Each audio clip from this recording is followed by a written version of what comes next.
And the motivation for this kind of starts with the classic WoW announcement. This would have been what? Not last BlizzCon, but the one before that. And that really excited me. I haven't played WoW since Wrath. And it's a pretty different game than it was. So I'll talk about how I got into the game and why the game is unique and stuff. But I'll start from the beginning, which is how I got into the Warcraft universe to begin with. It started with the Warcraft 3 demo disc. So that would have been just the Orc prologue, I think. And one of my dad's work friends, he had us over, we were just having dinner and stuff. And my brother and I are over there, and he's like, hey guys, come over here, come over here. And we're like, what? What is this? What? And he had Warcraft 3 on his computer. And we had computer games at home, things like that. Mech Warrior was one of the main ones. We watched Dad play Mortal Kombat, but it was too violent for us to play. But this game looked really vibrant and amazing. There were orcs running around fighting stuff. The music was really awesome. And we were like, this is amazing. And he was watching us having fun with this, and he was like, you know what, you guys, take this demo CD. We were like, we can have this? You can have it. The game's coming out soon. I'm going to buy it. You can have this demo disc. So we took it home, and we just played the crap out of it. And then ended up getting Warcraft 3, just playing through the campaigns. We were never a tryhard with Warcraft 3. It was just the story mode. And I really like the characters of Warcraft 3. I like high fantasy in general. So things like the Tolkien universe I'm really into. It's really cool. I think to list my favorite Warcraft 3 characters, I guess, is useful because that lays the foundation for the characters that I played. Illidan, I think, was my favorite. He was really cool with his like Demon Hunter persona. Demon Hunter actually happened to be one of my favorite bands at the time. You could check out their music if you wanted to. But I grew up Christian, so the idea of like good versus evil, light fighting darkness, stuff like that was really cool. And Illidan was a complex character who had a lot of different desires and ambitions and conflicts within himself that he had to sort out. Different risks he had to take and things like that. So I liked him as a character in the game. Also like just the handling of his abilities and things like that. Fighting with the glaives and having demon form and stuff like that was really awesome. So when WoW was rolling out, we saw the box for it and stuff, and it was like, wow, we could be a character in the Warcraft universe. That seems amazing because these games were so epic. So we asked for it and we got it for Christmas. I'm not sure exactly when the launch date was, but I'd never played the WoW beta or anything. It was just the game came out. We had to install, it's like the 6 different CDs. They have to install one, and then it says put in the other one, and you gradually get it done. But we only had one computer upstairs. There's a computer downstairs and a computer upstairs, and my brother and I shared that one. And obviously you can't both play WoW at the same time, so we would have on day and off day for that, where if you're having your leisure time after school, one of us could play WoW, the other person played Xbox. Probably Halo 2 would have been the other main game that was going. Halo 2 or 3. I don't remember what was on around that time. But yeah, we took turns with it. And I think the preference was always to play that as opposed to the Xbox. It was just really immersive and big in the size of the world and stuff. The first character I rolled was a male Night Elf warrior, kind of fitting with that inspiration of Illidan being really cool. And the name of the character was Fingolfin, which is, it's just directly ported from Tolkien. I know people joke about people naming their character Legolas and stuff. I was young, I didn't have a ton of creativity, but it's a character from the Silmarillion. Fingolfin was one of the Noldor, so one of the like OG elves who are kind of the highest caliber, where they lived with the Valar, who are like the gods, and they came over to Middle Earth and they're trying to just discover land for themselves and things like that. And Fingolfin is one of the guys who faced off against Morgoth, who is the predecessor to Sauron, basically Sauron's boss. So it's just one elf fighting the ultimate evil in the universe, and that was super epic to me. So it's like, I'm just gonna take this name. Not the most creative, but whatever. So I leveled up this character, and I was total noob at this point. I wasn't like good at games. I think at Halo 2, it was pretty high rank, so I understood how to play FPS, but computer games, MMOs, just bad. But it was really fun because the world was so large, and just running around was cool. Like being in a big forest where everything is 3D, the trees in Teldrassil are like super tall, and then you leave and you find out the whole island was a tree. And it's like, I like trees. This is like trees in trees. There's different deer frolicking around and shit. It was pretty amazing. So I just enjoyed the journey of running around, getting some levels and whatnot. And I obviously clicked all my abilities. It was terrible. If you saw me playing the game now, I'd be like, please help this man. But I think a lot of people back then were bad at it. That was like the first MMO that really took off, and it was kind of its own cultural phenomenon. But yeah, I was basically just jumping around doing the front flips and stuff, and got up to level 45, and I actually got stuck at level 45 because I got into this zone, and I think our computer had a virus or something, or it was just old. It was just crap. But it would get stuck, and I would freeze. It would be like a hard lock for 20 or 30 seconds, and then it would unfreeze, and it just became terrible. So I got a job as a lifeguard for a year and saved up enough to buy myself a laptop. So that was able to run the game smoothly and whatnot. And this would have been around age 15 to 16, which is when I moved to go to university early. In the US, usually you go to university at age 18, so I applied for something and ended up getting in based on my grades and stuff to get in when I was 16. And this created a whole different dynamic of time management, because usually you're at home and you have to transport to school and all this sort of stuff. But I just full on moved to university with a dorm and stuff. And that basically meant you have your own 24-hour clock to decide how you're going to post the grades that you need and have fun and do other projects and extracurricular activities and stuff. And one of the trade-offs here was you couldn't enroll in university athletics if you're a 16-year-old.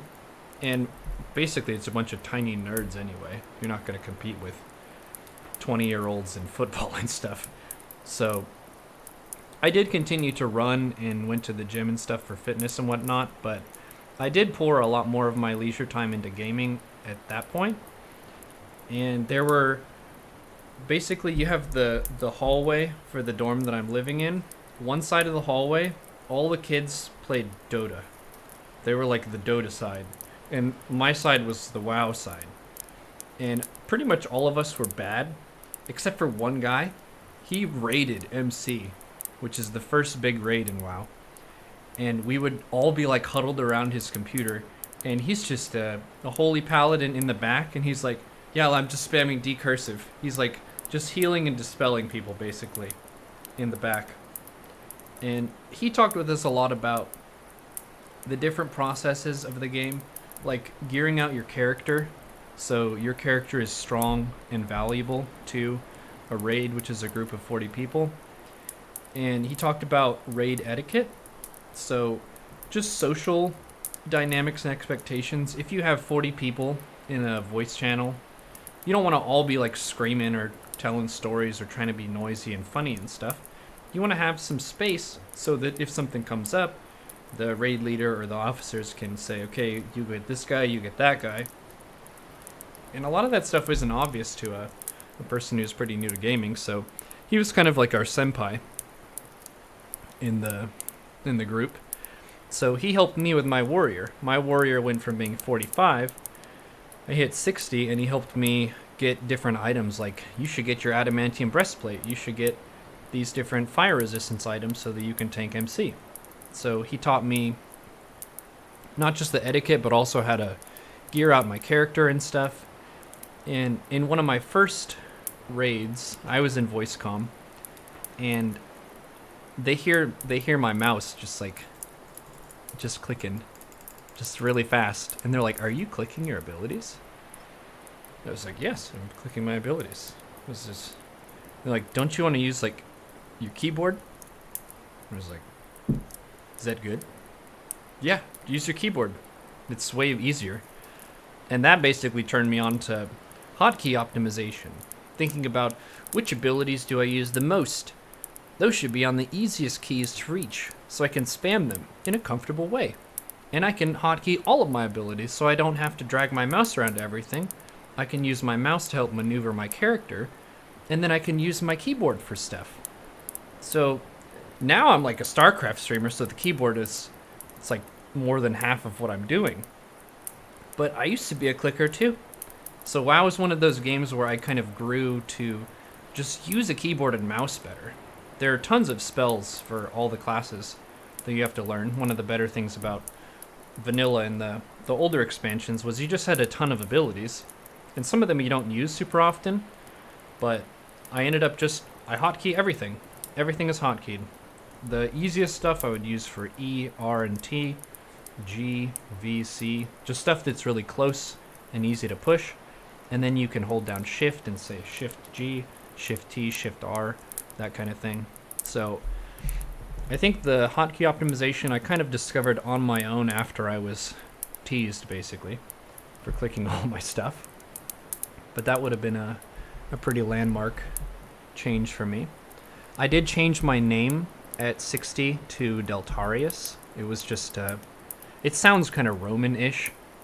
It doesn't really mean anything, but I kind of felt like I don't need to copy a name from the Tolkien universe. I can just create a character that has its own sort of story. And a given note during all of this era is to a lot of people, like classmates and schoolmates and stuff, I was more of a closet gamer. Like, I was someone who tended to hang out with the jocks and the people who are in athletics and things like that. I wasn't someone who was like, I play WoW 5 hours after I get home from school. I do, but, you know, totally doing cool stuff, right, guys? And as a teenager, like, you're not as proud and open with different stuff, and there was school teasing and bullying and stuff like that.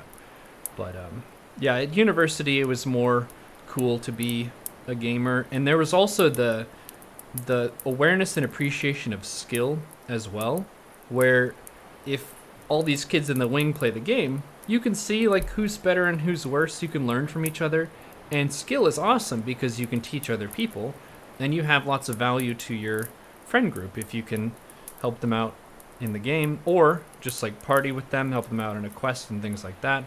So this is kind of in that period where gaming is going from being something that geeks and nerds do to we're moving toward now with Twitch. People are like, wow, you can make money having a Twitch stream, and pro gamers make this much money. Like, this is huge industry, and more people game more often, and it's more cool. Back then, it's just, I guess the people I rolled with and stuff, it was more kind of on the DL, on the down low, you could say. So yeah, Dion was showing me the MC stuff. The raids that I did, I didn't get to play through all of vanilla. MC I did, Zul'Gurub. AQ20 I cleared and raid led that one a few times. And AQ40, the guild that I was in, we got stuck. We couldn't go all the way through it. So for people who don't know the WoW vanilla stuff, they didn't have like regular and heroic modes. Everything was the same for everybody. But the later raids in vanilla were more difficult than the earlier ones, technically speaking. So if you have 40 people, there's a lot of room for, or a lot of potential for mistakes and things to go wrong. People to not know what to do or where to stand and how to use their class appropriately and stuff. So I think we got maybe 2 bosses into AQ40, and we were stuck on those Anubisath destroyers. They're just trash, but as some people have said, the trash is really hard in AQ compared to some of the bosses. It's not just tank and spank. There's like, sometimes you have to run in and get close to everyone. Sometimes you have to spread out, and you have to read the abilities that those things are doing, and they'll just wipe you. So that was pretty tough. I never did Nax in vanilla. I did Nax in Wrath when they did it. again, I think for 1025 or something. But they changed it a little bit, so it will be kind of cool to see it again as a 40-person raid event. I never really did Blackwing Lair. I think the reason for that was I wasn't into raiding very much. Like, by the time I got through MC and ZG, then AQ40 was the next logical step, because ZG was a catch-up raid to get you geared to be able to do AQ and whatnot. But I made my first PvP montage video. I know a lot of people probably did little videos like that. You get fraps on your computer so you can record stuff, and then you put, obviously you're going to put stuff like Rob Zombie and the Prodigy and stuff like that. I think Rob Zombie, was it Reload, and Prodigy, I can't remember which song in particular I had on. And then a Demon Hunter song was on there as well. But yeah, I did a PvP video. Basically, it's just me going into Alterac Valley and using Whirlwind, and it crits. It's like, that's for the montage. Look at him go. Drowning Pool. Let the bodies hit the floor, of course. Of course. Linkin Park I listened to a lot. I don't know if I put it in the video. I can't find the video. Like, this was 5 computers back. And when you're doing that stuff, you don't think that you're going to want to bring it back in the future for nostalgia sometimes, so I don't know. It's probably on one of my random laptops somewhere. So another funny thing is the time investment of the game. It takes a lot of time to do stuff in WoW, especially the old one. Just running from place to place takes a really long time. There are no flying mounts, so sometimes you're just going. You're just running for like 10 minutes. You can put the auto run hotkey on and just watch your character run. Maybe like talk to your friend and be like, hey dude, like, what are you doing for the bio exam? You feel good about that? Your character's still just running. And you're like, do you think we're going to get a snow day though? Because if we get a snow day, then we don't have to take it until Monday. Are you going to bank on that and not even study because you're going to hope for the snow day to happen? Okay, he's just gonna take the risk and hope that it snows. We actually had that happen. I'm not even making that up. Some guys are just like, nope. I hope the forecast is 70% that it snows. I'm not studying. I'm gonna study over the weekend. Ended up working out for them. So it's a very time-consuming game, and the point that I was wanting to make was it hit my GPA kind of hard. So I'm the kind of person who, I'm not a perfectionist with my grades. If I get an A, I'm pretty satisfied. So basically what I would do is I would try to jam pack as much WoW and other social time and stuff. Basically fun things with studies enough to get a grade that I thought was legit. And the tricky thing about this academy that I got into was it's very exclusive, only 200 people. And they said you have to make a 3.5 GPA, and that's out of 4.0 is perfect. 3.5 GPA to stay. If you get between 3.0 and 3.5, you get put on probation, which means there's going to be a person monitoring your grades and figuring out how we can get you back over 3.5. So what happened with me was the first semester, I get like a 3.3, and they're like, all right, so I know this is a big change. This is a big change from high school, and it's going to be a lot more difficult than a lot of other students. I'm sitting talking with this lady, and she's like, so what are you struggling with like right now? I was like, no, it's not that bad. She's like, so how are you studying? Basically, I'll play as much WoW as physically possible, and then I'll cram the night before the exam. And she's like, do you think you could find some balance between how much WoW you're playing and studying before the exams and things like that? I was like, no, I just won't play this semester. So then I would take a semester where I didn't play at all, and I would get a 4.0. And then at the end of that, it's like, I got a 4.0. Like, that's pretty good.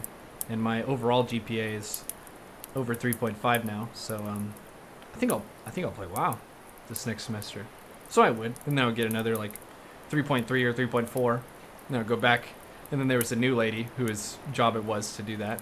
And she's like, hey, so I know a lot of people struggled last semester with the physics especially. So how are you? Like, how are you doing? Do you need any tutors or whatever for the different calculus classes that you have? I was like, no, I was just playing a ton of WoW. She's like, so do you think you could find a balance with your WoW and your studies? And I was like, no, I just won't play this semester. So I got a 4.0 again. That was kind of my pattern for a lot of university, was just like jam-packing as much of that time in as I could with my studies, or just cold turkey not playing it at all.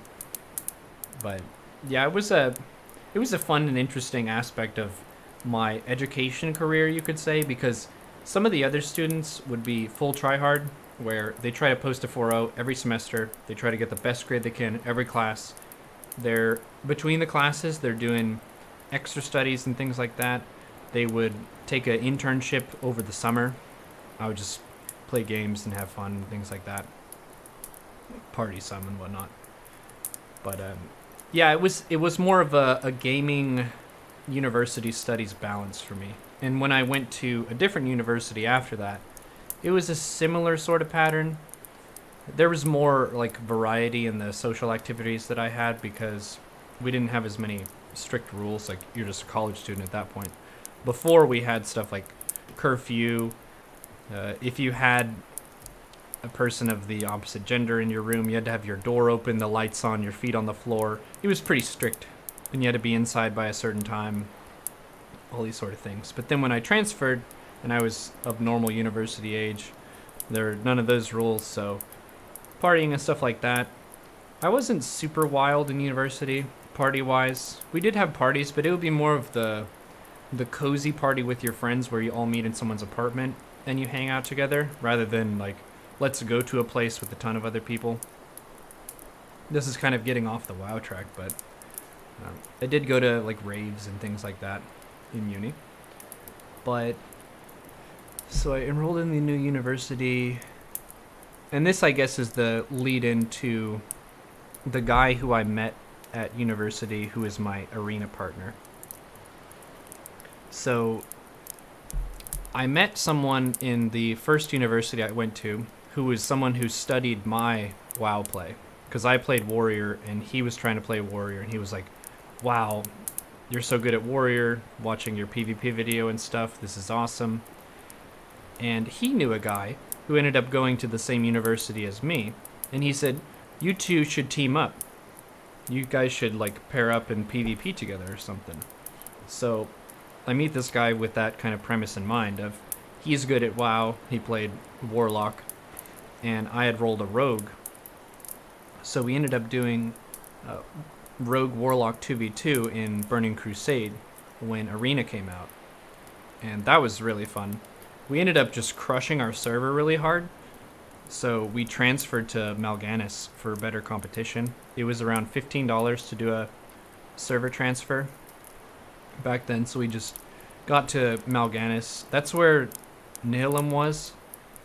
They did a bunch of videos. They're a raiding guild, but we figured that if there are big raiding guilds there will be plenty of good challenge for PvP competition and whatnot. So we got Gladiator on Mal'Ganis in 2v2 with Rogue Warlock, and it was super fun. So basically what he would do is he would bring his computer over and just set it up in my room, in my apartment, and he's sitting on the floor with like the mouse pad on the floor next to him with his mouse and his keyboard and stuff. And it's just us like screaming at each other of like, CC that guy, focus that guy down, I'm gonna blind, I'm fearing this guy, like, ah! It's like screaming, and then the other people in the apartment are like, guys, can you not yell? It's like, no, we can't not yell. We're trying to get our armored nether drakes and stuff. But we got Gladiator. That was kind of a big fun achievement. The first, I think, major gaming achievement that felt special, like where you felt like really distinguished. I would guess that for other people who maybe rated and say you complete a tier set, like tier 1, 2, or 3 or something, that would feel pretty good.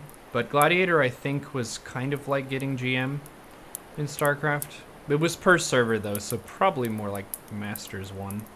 I don't know. You could look up the statistics on it. I don't know. But yeah, we got our own mount and things like that. At that point, I did change my name of the character. I think I was Vathanas as the rogue, and I changed my name to Phelps after the swimmer Michael Phelps. So he changed his name. Basically, when we hopped servers, we just got to pick a new name. And he was Lucan, as in Nastya Lucan, the gymnast. I was Phelps, as in Michael Phelps, the swimmer. And this was sort of timed with one of the Olympic events when that was fresh in everyone's mind.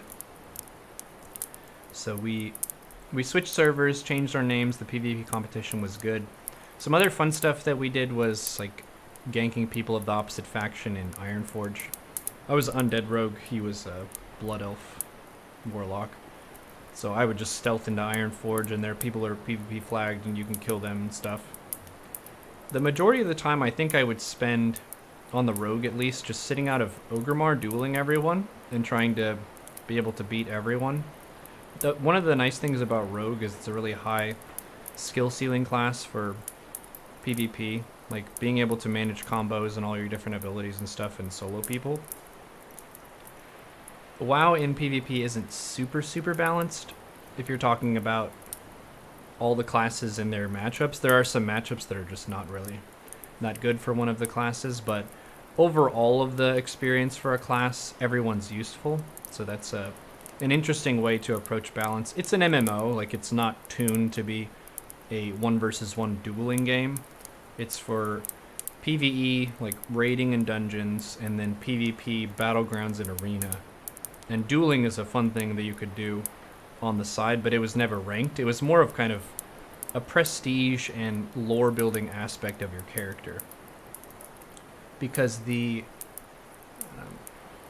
cool thing about being on a server that was local, and this is part of what excites me about classic WoW as opposed to modern WoW, is since you're stuck on the same server with a bunch of people, you start to get to know who people are. Like, you know who the strongest guild is on your side for raiding. You know who the best PvPers are on your side and the opponent's side. The opponent's side PvPers are your sort of rivals. And then on your side, you get a sense of who's the best at dueling because they're hanging out outside Orgrimmar or whatever your capital city is, Ironforge for Alliance. And you have those storylines that develop, rivalries, different people who dislike each other and stuff. And sometimes you'll make an alt and talk to someone of the opposite faction or whatever. But yeah, that was a really cool aspect of the older WoW, was having that local environment of people who knew each other. And it felt like stuff mattered more. There was more reputation on the line with real people in the world.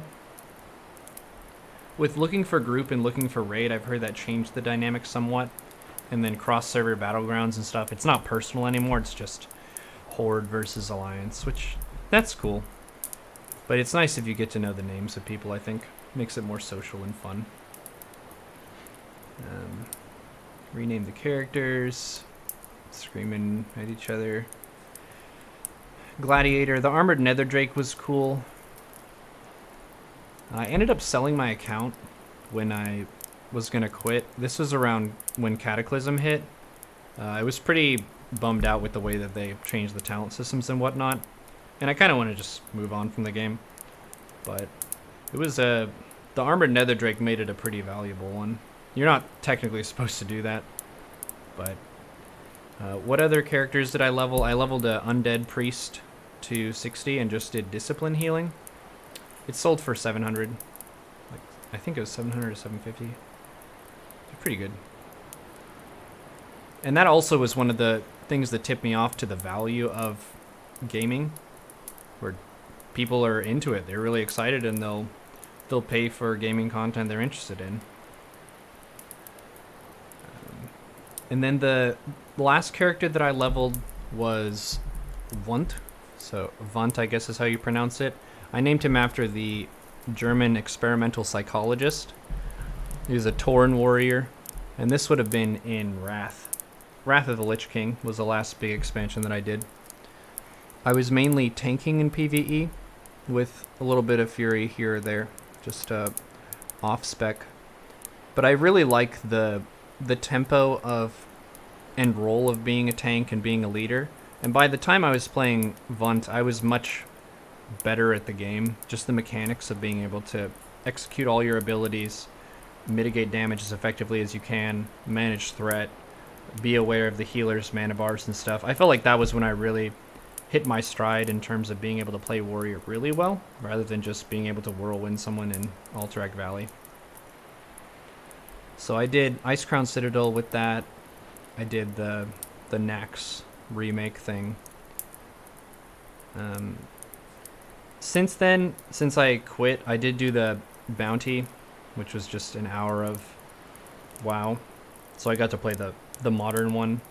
I can definitely see that they've made a bunch of major improvements on the game, which is pretty cool. Everything is more streamlined and efficient. So from creating the character to being able to do a lot of the content and feel powerful in the game, it's a lot faster and more streamlined gaming experience. But the thing that I really think makes vanilla different from modern WoW is it feels more like you're just a shitty adventurer in the world who can do like one thing and you're just bad. The world is massive and you have to work really hard to be able to train abilities and things like that. And there are a bunch of different tasks and skills you have to develop to be effective and be able to do stuff in the world. It makes it feel more immersive and more like real life, as opposed to like a game that's been tuned to be an efficient game. It's closer to D&D in a lot of ways, where you have different class flare abilities that don't really have a place in your damage rotation if you're raiding, but there are a lot of niche situations where they can come in handy and be really awesome and colorful and cool. So that was a really interesting aspect of it, and kind of drives my decision to RP my character that I'm going to do. So it's not going to be like whenever I switch on Classic WoW for this character that I'm going to be doing the voice all the time. It's going to be realistic, but for different situations as the character interacts with the world, just having some personality and some flair and some motivation for why you're there, it can get kind of tedious, like you're killing boars and stuff for some amount of time, but there is quite a bit of really good story in the game, just in the Warcraft universe. And then on top of that, being able to exercise some creativity to make things fresh and interesting for your character being there, their purpose, their thoughts as they're going through these different events and things like that. It wouldn't be a requirement that everyone who I play with has to do this, but with the theatrical ability that I have and things like that, I think it could go a pretty long way. So I've actually named my character and decided on what I'm going to do. I think I changed my my idea of what I was going to roll like 3 times. So I started with thinking, I want to play a druid. That's a class that I never played. It looks really cool and fun and all this. And I was like, I kind of want to play a rogue, because that was the class that I kicked butt with the most in PvP. That'd be really fun. And I was like, but if I have a stream and I can like lead a guild as a warrior, that would be really epic too. And I think it was actually Ragnarokette who said, come on, you know you want a main tank for your own guild. That's just too epic. And I was like, you're right. I guess I'll just, yeah. Tauren warrior in the front, battle speeches. There's tons of room to like take up that command and leadership role. Just the way you have the charisma that you encourage people to kick butt and you just charge into the fray first. It fits. It definitely fits with really good RP and lore building and stuff, especially for my personality. I think personality-wise and mechanics-wise in an MMO, I strongly prefer being melee as opposed to ranged. The mechanics of melee are really fun. I like being able to move your character around fast to get on top of stuff. In certain other games, I do prefer ranged, but for an MMO, I like melee quite a bit more than playing ranged. What do we talk about? Yeah, and the cool thing, which ties into a point that I made before, was that you start in WoW Vanilla and to an extent BC and Wrath. You start as a no-name adventurer, just someone who decided to take up arms and fight for your faction and stuff, but you're a nobody. You're not a storied hero.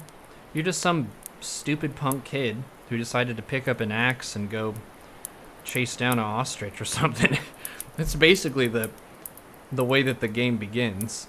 I think with modern WoW, it's more of a you're a storied hero and champion of Azeroth, and you're being called into action for this, and you've got all this other stuff that you've done. I haven't kept up with the story of it either, so being able to go back fresh to vanilla where you have Warcraft 3 as the baseline and you're building on top of that, to me that just makes sense. Yeah, the graphics aren't going to be quite as good. It's not a bleeding edge game, but the story of it and the aesthetic and the situation and the way that the social interactions develop is so awesome. I'm super hyped for it, to be honest. There are a bunch of aspects of the content that I haven't done, so I would like to explore that. I think that the dynamics of having streamers now is going to make things different, potentially in a really awesome way. I think it could be kind of worse in certain ways, though. I know some people have said that they don't like the idea that content creators now have videos for everything, where they just explain everything, you don't get to discover it yourself. You don't have to watch those videos, you don't have to watch those streams, you can do what you want. But the entertainment potential, I think, is very high. And that's probably the main point of why I'm going to invest time in doing it. Again, not switching fully to the game. The tentative plan is when the game launches, I'm going to rush 60, not for world first, but fast. Basically, full on playing WoW until I get 60. And then we'll switch to probably a 90-10 ratio of StarCraft to WoW, where WoW would be like the cooldown game at the end of a stream. So say I do 6 to 7 hours of ladder, I do an hour, a few of WoW after that. So somewhere between 80-20 and 90-10 is the tentative game plan for that.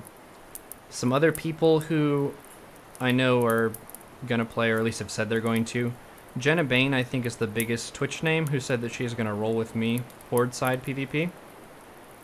I know Vibe said he's interested in playing Classic. There are a couple other StarCraft people like Smile, Avex are interested in it as well. And then a lot of people, as part of this stream, who are pretty excited for it. I'm going to play Tauren Warrior. Tauren Warrior in the front. Actually, this is a fair time that I could show you the character. So I took a little bit of time. I actually met with some of the good people at Twitch, and they helped me theorycraft some of this content. So we've got Brunt Mistrunner, nickname Half a Ton. This guy's an absolute unit. Tauren male, age 24, height 10 feet tall, 1,000 pounds. Alignment is lawful good. He's a warrior. And his tribe is Mistrunner, which is it's like a druid tribe. It's an actual established one in the lore. But he's going to have a code of honor that he establishes for people around him, his faction and things like that. Not just fighting for the Horde, but also, and this ties into how we make this uniquely a Neuro storyline, is there are a lot of ways that you could be really nasty to people in Classic WoW. You could just gank low-level people constantly. There wasn't really anything stopping you from doing that. I think you could get banned for like corpse camping for too long, but you could be pretty obnoxious, and it would be within the rules of the game. So just having some basic code of honor. I haven't decided on what the points are yet for all of them, but different stuff like ganking someone who's more than 20 levels below yourself, it just seems excessive to me. And there isn't really skill involved. It's like, could you cast a fireball and kill this person? Yes, you could. Should you do that? This is a person who's actually playing the game. On the flip side, they're just trying to level up. And if they level up to your level, then they're actually a good contest for you to hone your skills and kick their butt in an even-handed way. So, kind of building this into the character that I'll be playing and role-playing seems like a way that I can push a lot of the different elements of respect and compassion and just poise, being a good member of the community and things like that. Which I do that in StarCraft with Neuro, but this would be a way to weave that into the storytelling of this particular game and stuff. Strength and honor. May my ancestors watch over me. That's what I'm talking about. Tauren are awesome too. They're really cool. I did some background reading on the Tauren to kind of get a sense of how they fit into the narrative. They're kind of newer. I don't think they were in Warcraft 2. But basically, they're like a big bovine, kind of like a minotaur type of species. They're very tribalistic, very connected with nature. They worship Mother Earth, which is kind of like just the planet itself. They're pretty sweet. They've been harassed by the Centaur for hundreds of years, and then Thrall comes over with the orcs and trolls, and he's like, yo, you got a problem? The Tauren's like, yes, we have a problem. The centaurs have been hounding us for hundreds of years. and he's like, look, Tar, dude, do you want to just, like, take care of it? That would be great. So then, like, Karen and Thrall and the trolls and stuff just, like, roll in, just kick the Centaur out so the Tauren can take back Mulgore. But yeah, that was, that's basically the foundation of my WoW career and decision to do this and whatnot. I'm trying to think if I missed anything. Do you have any questions? I am the war chief. Look, Tar, dude. Storm, earth, and fire, heed my call.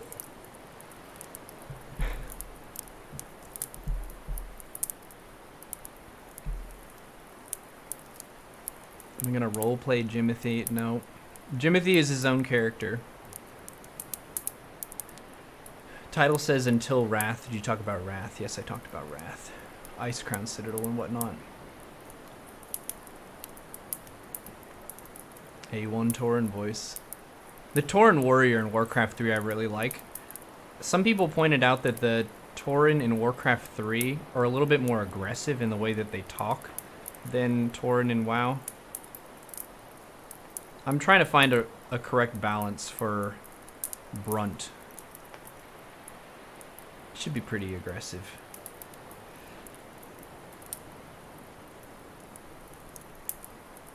When Classic hits, you'll be taking your viewers into a guild? Yep, anyone who wants to join can. I'm not going to do like applications or anything. It would be not like super try hard. It's not like, we're going to get world first MC clear. Like, no. There's a bunch of communities who are like speedrunning that stuff. This would be more for fun. I mean, StarCraft community, we try hard stuff a whole bunch. Like, obviously we're going to apply ourselves. We want to waste each other's time. If we get to a raid, we're going to try to figure it out and be successful and things like that. But it's not going to be like, some people are really min-max with the way they play WoW, where it's like, you have to be this spec and you have to have best in SWAT, you have to do... Actually, it's not like that. If you figure out how to hotkey your stuff, you use your abilities, manage your cooldowns, try to do a reasonable job, put forth some effort, that'll probably be fine. At least that's my perspective. You would play a Triforce? Hell yeah, dude. What will my character's view on the Alliance be? That's a good question. Not a super aggressive one. So my character's pretty young, right? So he probably wasn't involved in a lot of the conflicts between Horde and Alliance. So there isn't really a super great reason for him to dislike the Alliance. And then being Mistrunner tribe, who are druids, druidism was taught to them by Cenarian and Night Elves and stuff. So they have kind of a fear and respect of Night Elves. So for like gnomes, dwarfs, and humans, I would guess this character is like, what are these tiny creatures? Like what? So the Horde obviously is opposed to the Alliance. So if you're trying to be a good member of your team, he would want to kind of stand for that. And obviously if someone is hostile to you, you're going to like kick their butt, of course. But I would say not a super gung-ho, let's kill the Alliance. That wouldn't really be his main focus.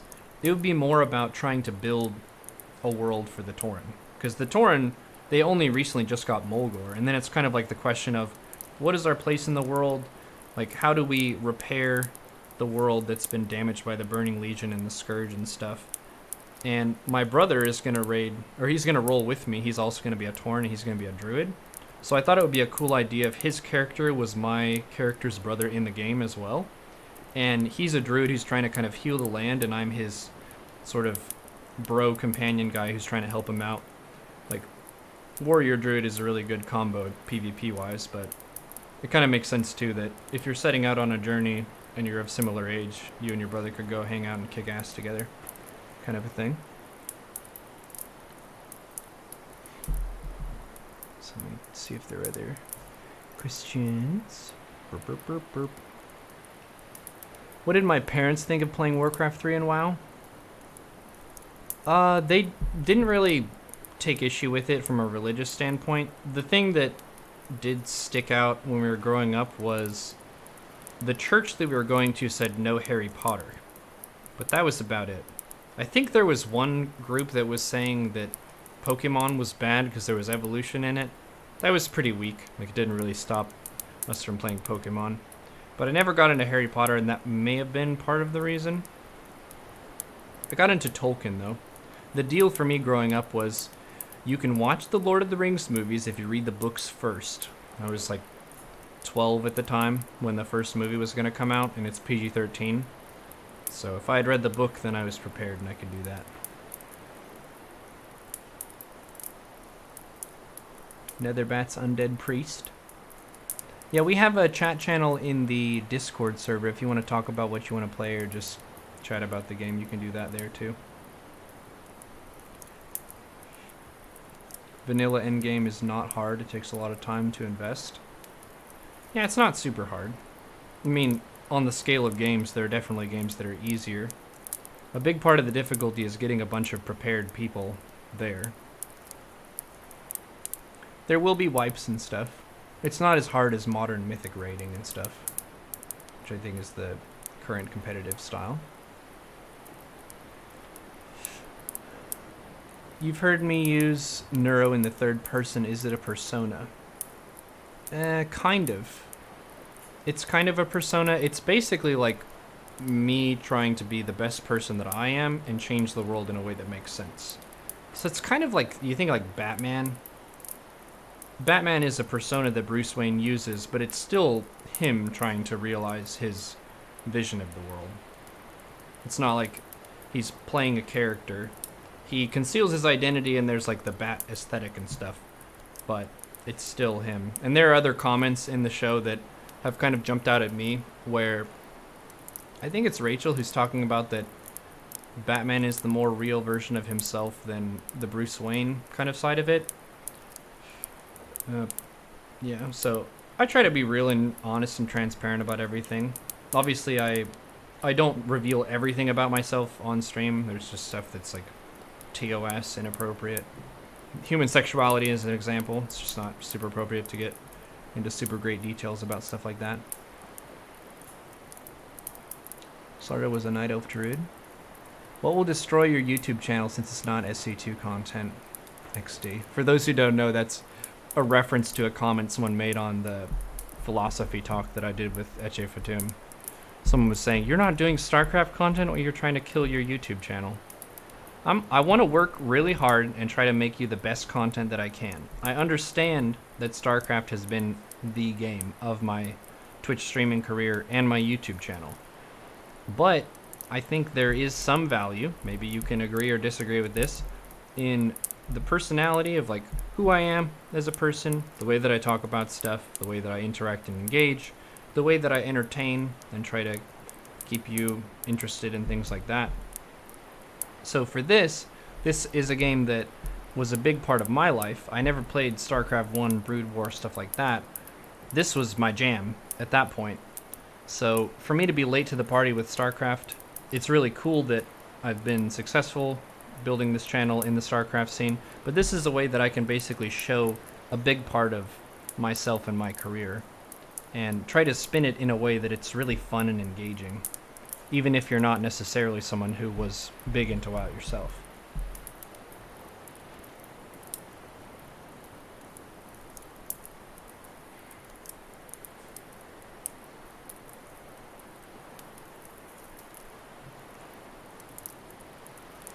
Yes, you are supposed to be able to see the mod chat.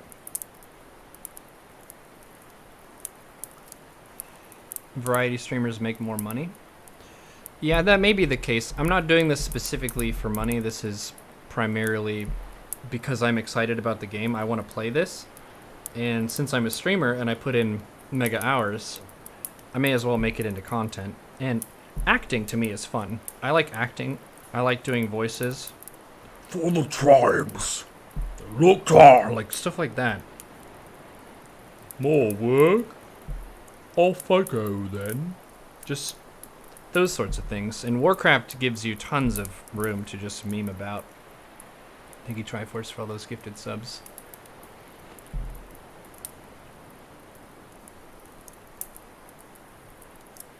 You come here for the respectful, growth-minded tone. Cheers, yo.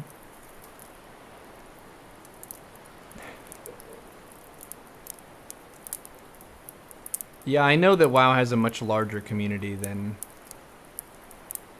StarCraft does. But again, that's like a convenient thing.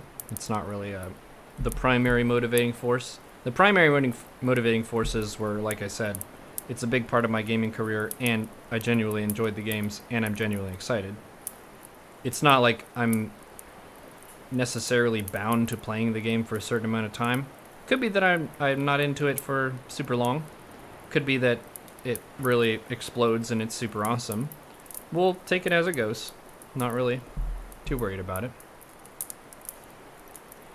Are you worried that people won't gift subs if you don't restrict yourself to StarCraft? It's a big XD. There is that point of resistance. Maintaining the same thing you've been doing is usually the most stable choice in life, but if I didn't take risks, I wouldn't be here right now. Because I had a degree in cognitive science, and if I wanted to take the low-risk, smooth-track path, I would be working in a research lab, or be working on getting my master's or my PhD. But I moved to Canada to play poker, and now I stream on Twitch. So risk-taking is something that I think is exciting, it's interesting. We'll see where the time takes us. You may lose people who came for StarCraft, but that's the thing, is I'm still going to stream primarily StarCraft. This is like working for 20% of my pie. 10 to 20% of my uptime pie that would be devoted to this. This isn't announcing a hard switch.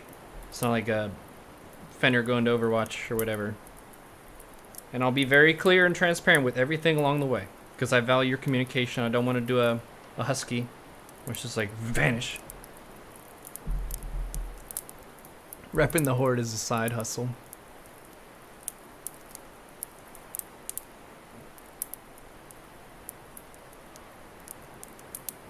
Cheers to Sarin.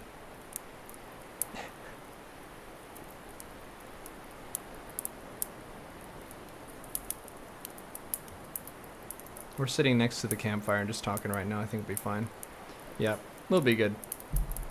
Yeah, I think that's a reasonable wrap-up point for this sort of discussion. So there you have it. That was the WoW stuff that I did. I wish I had screenshots and like the PvP videos and stuff, but you'll have to use your imagination. Yo, massive